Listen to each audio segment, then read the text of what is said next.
बिल्कुल लाभ होगा। इससे जो ज़मीन पे जुड़ा किसान है वो देश की सच्चाई को जानेगा, वो इस कानूनों की सच्चाई को जानेगा। और आज भी और लगातार जब तक आंदोलन चलेगा, आखिरी सांस तक इस आंदोलन में रहूँगा। किसान अगर बवाली होता तो भारतीय जनता पार्टी के सारे नेता घर में दुबके बैठे होते, क्योंकि देश को बेचने में संवेदनशीलता की जरूरत नहीं पड़ती। तो के हाथों में जो आज देश है वो इतने खतरनाक लोग हैं, ये देश से और दुनिया से मानवता को खत्म। लोग सत्ता में आए ही हो मार काट की बात करने से लेके, उनको क्या फर्क पड़ता है कोई ऑक्सीजन से मरा, बिना ऑक्सीजन के मरा।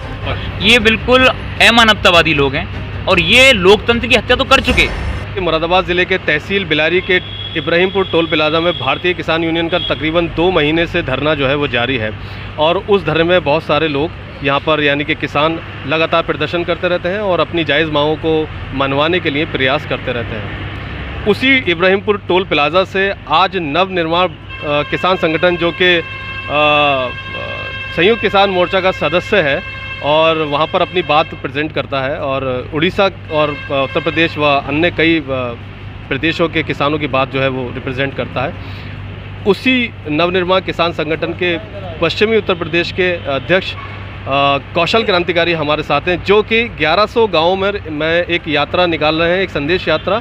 और क्या है ये संदेश यात्रा और इसके पीछे क्या विज़न है और इसका क्या मकसद है, आइए बात करते हैं कौशल से और जानते हैं कि क्या मकसद है इस संदेश यात्रा का। सभी दर्शकों को मेरा प्रणाम।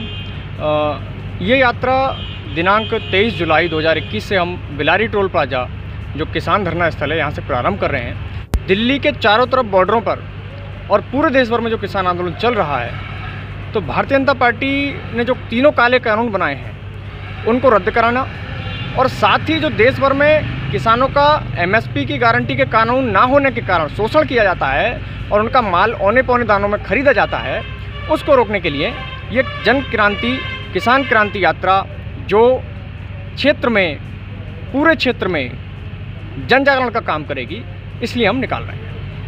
कौशल, क्या लगता है आपको, किसानों के प्रति सरकार अगर बहुत ज़्यादा संवेदनशील होती तो बीते लंबे वक्त से भारतीय किसान यूनियन का धरना या फिर संयुक्त किसान मोर्चा का धरना जो है वो जारी है और उसको देखते हुए अभी तक सरकार ने कोई भी समाधान पर चर्चा या बातचीत करने के हद तो यह है कि भारतीय जनता पार्टी के प्रमुख लीड नेता यानी कि भारत के यशस्वी प्रधानमंत्री जिनको कहा जाता है, उन्होंने भी एक बार चर्चा करने का प्रयास नहीं किया किसानों से। आपको क्या लगता है, आपका इस छोटे से क्षेत्र में यात्रा निकालने का या इसका जो वाजिब कारण है जो भी है, इससे कुछ लाभ होगा? हाँ, बिल्कुल लाभ होगा। इससे जो ज़मीन पे जुड़ा किसान है वो देश की सच्चाई को जानेगा, वो इस कानूनों की सच्चाई को जानेगा। भारतीय जनता पार्टी ने मीडिया के माध्यम से और अन्य माध्यमों से जो देश के एक आम किसान, मजदूर और अन्य आम जनजागरण आम जनजाति में जो एक ये संदेश छोड़ दिया है कि इस कानूनों से देश का नुकसान नहीं है, उस संदेश जो भारतीय जनता पार्टी ने छोड़ा है उस भ्रम को हम दूर करने के लिए देश की जनता, आम किसान और आम जनमानस और मजदूर को बताने के लिए निकले हैं कि इस कानून से कितना नुकसान है। मतलब आप ये कहना चाहते हैं कि आपका ये अवेयरनेस का एक प्रोग्राम है और आप इसलिए इस यात्रा को निकाल रहे हैं ताकि ये यात्रा संदेश यात्रा बन सके और लोगों तक असली बात पहुंच सके कि मकसद क्या है और सरकार क्या चाहती है। हाँ, बिल्कुल। कितनी उम्र है कौशल? मेरी उम्र अभी 24 साल है और 31 जनवरी को 25 साल में हो जाऊँगा। मतलब कम उम्र में आप सक्रिय हैं और हाँ। कहाँ से हैं आप? मैं मूलतः चंदोसी का रहने वाला हूँ और पिछले कुछ सालों से सामाजिक क्षेत्र में किसानों के लिए, मजदूरों के लिए, देश के लिए काम कर रहा हूँ। और इसके अतिरिक्त आप धरने में आपका क्या योगदान रहा है? अभी पिछले कुछ दिनों में जो सिंगू बॉर्डर पे मीटिंग हुई है उसमें भी जाता हूँ अपने संगठन को, उत्तर प्रदेश के किसानों को रिप्रेजेंट करने के लिए। और वर्तमान में जो किसान आंदोलन चल रहा है पहले दिन से ही उसमें सक्रिय भूमिका में हूँ। गाजीपुर बॉर्डर पे भी 3 से 4 महीने लगातार रहा हूँ और आज भी और लगातार जब तक आंदोलन चलेगा, आखिरी सांस तक इस आंदोलन में रहूँगा। कितने दिनों की आपकी, कितने गाँव की ये यात्रा है और कितने दिन तक चलने की उम्मीद? ये यात्रा दरअसल हम पश्चिमी उत्तर प्रदेश की बात करें तो पश्चिमी उत्तर प्रदेश, हरियाणा, पंजाब और अन्य राज्यों में भी जो किसानों का मूवमेंट है इसको लेके काफ़ी ज़्यादा जागृति है। पर हम जब संभल डिस्ट्रिक्ट और मुरादाबाद डिस्ट्रिक्ट से बदायूं की तरफ बढ़ते हैं तो किसान आंदोलन से कम जुड़ा हुआ है, तो हम इस यात्रा को बदायूं से पूर्वांचल की तरफ लेके चलेंगे जहां का किसान अभी आंदोलन से सीधे तौर पर नहीं जुड़ा है।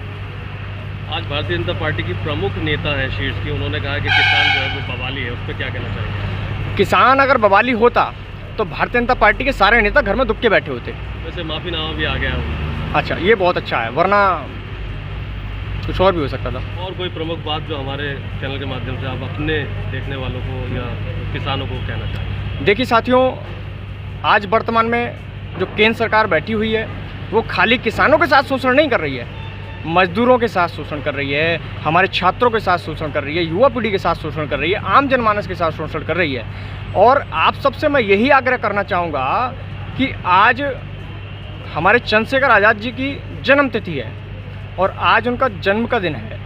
तो चंद्रशेखर जी ने जो ख्वाब देखा था वो देश की खुशहाली का देखा था। तो आप सबसे यही आग्रह है कि देश को खुशहाली की तरफ लेके जाइए। जो आज भारतीय जनता पार्टी केंद्र सरकार में जो बैठ गई है, ये देश और हमारी आने वाली पीढ़ी के भविष्य को अंधकार में करना चाहती है। इससे बचाओ, इसी आशा के साथ जिंदाबाद।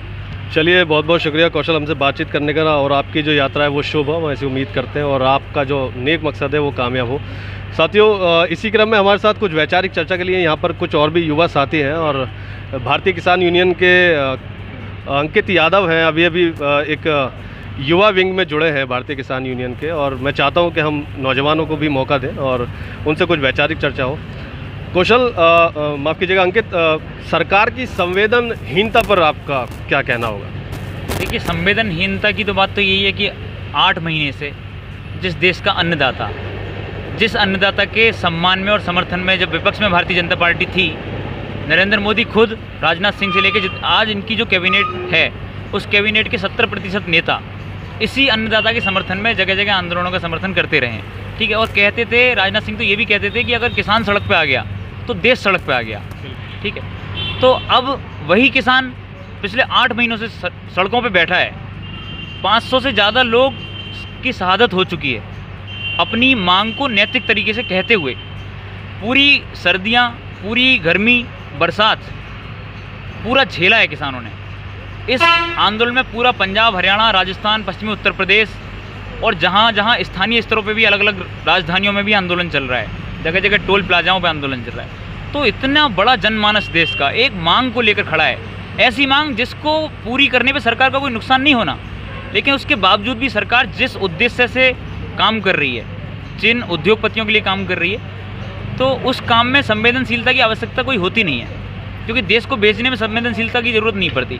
और ये सरकार पूरी तरह से इसने संवेदनशीलता, शर्म और जिस तरह की भी कुछ नैतिक शब्द हैं जिनके आधार पर किसी आदमी को लताड़ा जाता है या उसको कोई आरोप लगाया है, उन सबको पार कर चुकी है।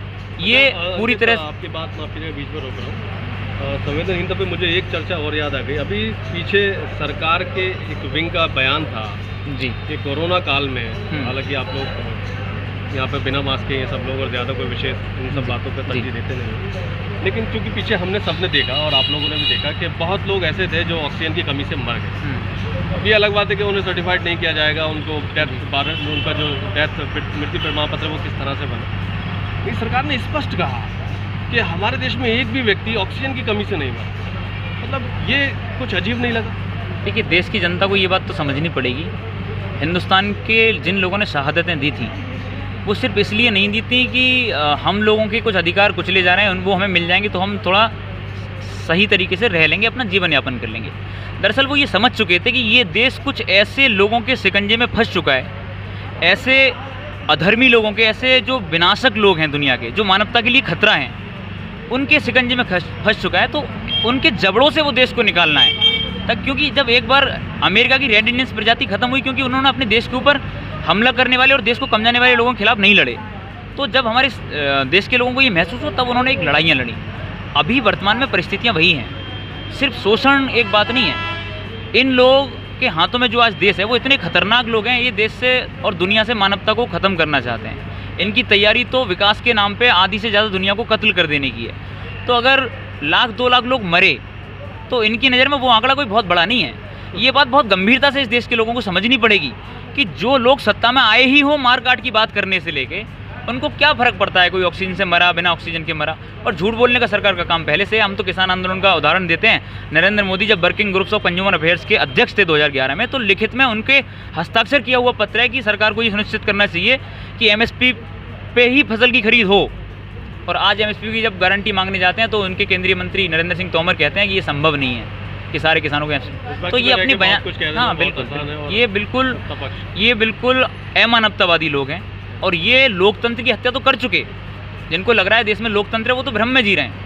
अब मानवता नाम की एक चीज़ है जो किसी गलत आदमी से भी अपेक्षा लोग कर लेते हैं। किसी क्रूर राजा से भी इतनी उम्मीद तो की जाती है कि अगर वो किसी को मार रहा है तो मृत्यु दंड ना दे या बेरहमी से ना मारे। इनसे तो वो भी अपेक्षा नहीं की जा सकती।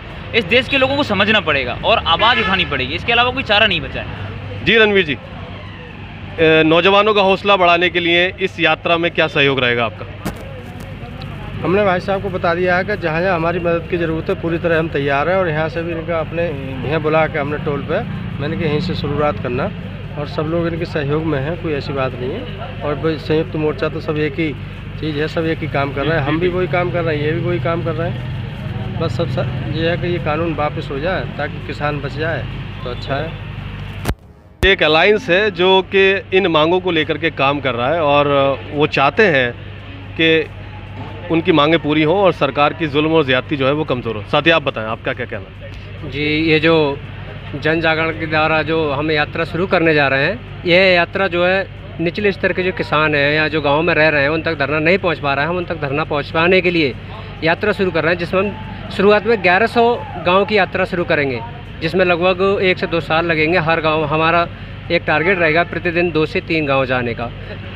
धरने के लिए छोटी छोटी जगह लेके जाना, हर तहसील पे और हर ब्लॉक स्तर पे धरना खड़ा करना है, और हर ब्लॉक स्तर पे किसान के लिए हमें एक टीम बनाकर खड़ा करना है, ताकि सरकार ये कहना बंद करे कि जो किसान यहाँ पर धरना पर बैठे हैं वो केवल दिल्ली के और नकली किसान हैं। जैसा कि साथी ने अभी कहा कि धरनों पे जो बैठे हैं वो किसान नकली हैं, आपको क्या लगता है अभी जो देश में शासन कर रहे नेता हैं वो असली हैं? वो असली नहीं, यहाँ किसान असली हैं। तो कैसे नकली है? वो सब झूठ बोलते हैं, वो कभी आतंकवादी, उग्रवादी और पता नहीं क्या क्या नाम देते हैं किसानों के, इसलिए वो नकली। इसलिए वो नकली है। वो झूठ की सरकार चल रही है, वो तो बोलते ही झूठ है। झूठ की सरकार चल रही है, वो बोलते ही झूठ है। तो साथियों, इब्राहिमपुर टोल प्लाजा से मैं फेयरलेस खबर के लिए नौमान आपके साथ